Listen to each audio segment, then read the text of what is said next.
Mr. Kelly, thanks for speaking with us. What has motivated you to quit the Liberal Party? Firstly, look, I did so with a very heavy heart. I have many great friends in that Liberal Party room.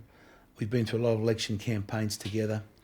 It certainly wasn't an easy decision, but I felt that for the rest of this parliamentary term, if I'm going to act and speak according to my conscience and my beliefs, that I can do so more effectively as an independent.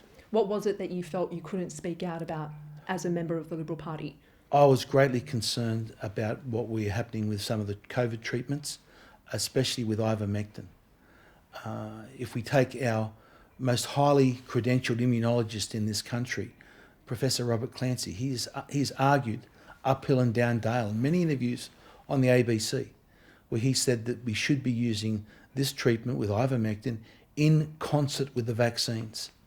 So is this related to the fact that the Prime Minister reportedly gave you a dressing down and expressed his anger about you expressing those views? Well, also too, it's been very difficult for the Prime Minister when he goes and does a media interview, that he is questioned, what did Craig Kelly say?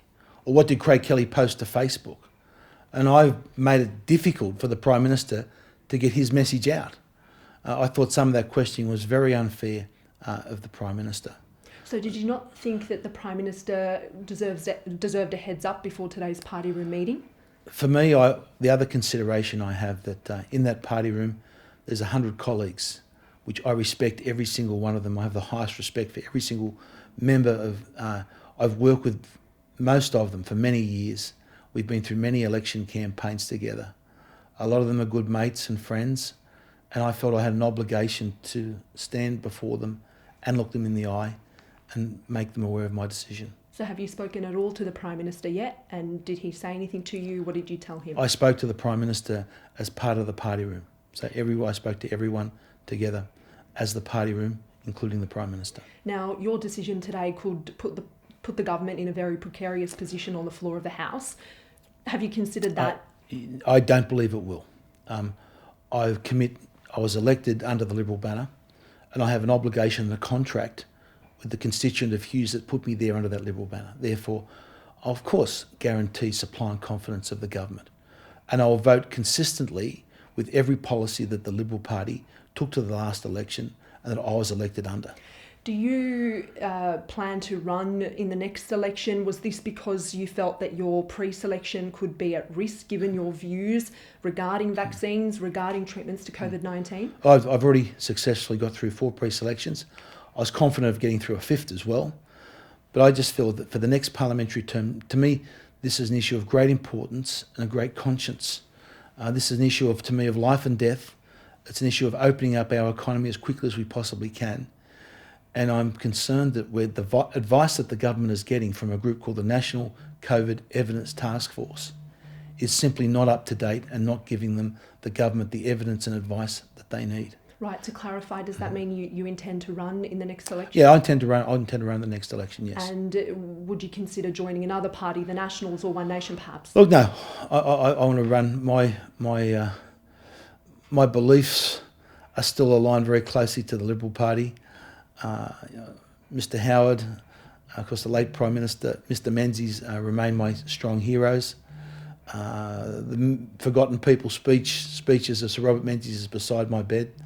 They are principles that I don't change. We'll just pause for a moment to see. Was that you ringing? Is that your phone that's ringing there? It's just stop. No.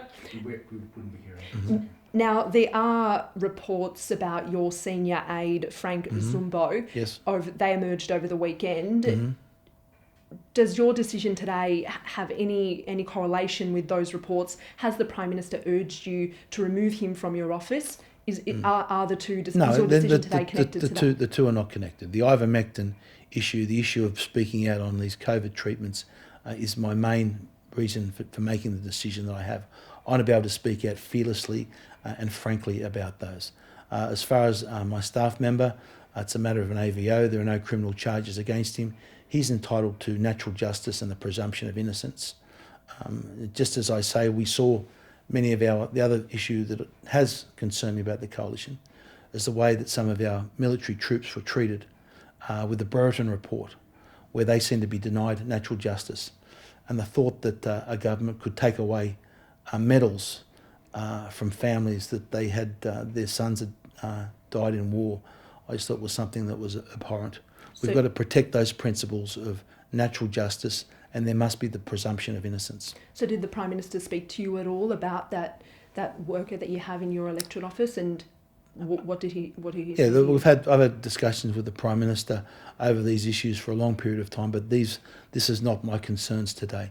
My concerns are about making sure that we are having the right policies of saving lives, making sure that we have the right policies on COVID, making sure that I can speak out and criticise sections of the government, which is that National COVID Evidence Task Force, because I believe they are the true villains in this piece as far as not looking at all the evidence.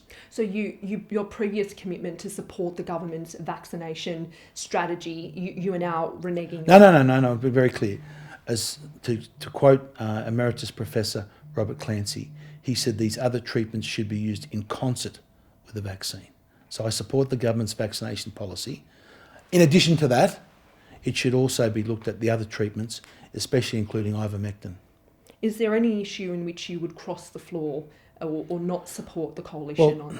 One of the great advantages of being a Liberal Member of Parliament, that we have the ability to cross the floor. So if I was sitting as a Liberal Member of Parliament, if something I was conscientiously objecting to, I had that right to cross the floor on that piece of legislation. So that doesn't change. But there is nothing, there is no piece of legislation at the moment that is before Parliament that I'm looking at this, I'm going to cross the floor on that. As I said, I will support the government on motions of confidence and supply.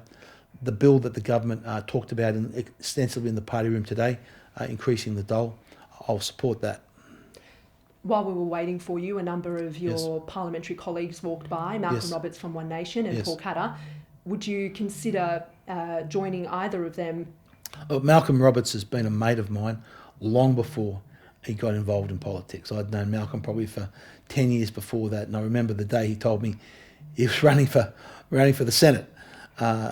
So Malcolm's a mate. He was probably just coming around to check how he is. Bob Catt has also been a good friend to me during this the last 10 years I've been here in Parliament. And how do you expect the Prime Minister, Scott Morrison, to react to that? And would you like him, or do you hope that he will try and convince you to return to the Liberal Party? Look, I'm always open to conversations. As I said, I've got the greatest respect for the Prime Minister. Our Prime Minister is a very good man. We are very lucky in Australia to have such a person as the leader of our nation. I want our Prime Minister to go on to be known as one of the longest serving and greatest Prime Ministers of this country. Thank you.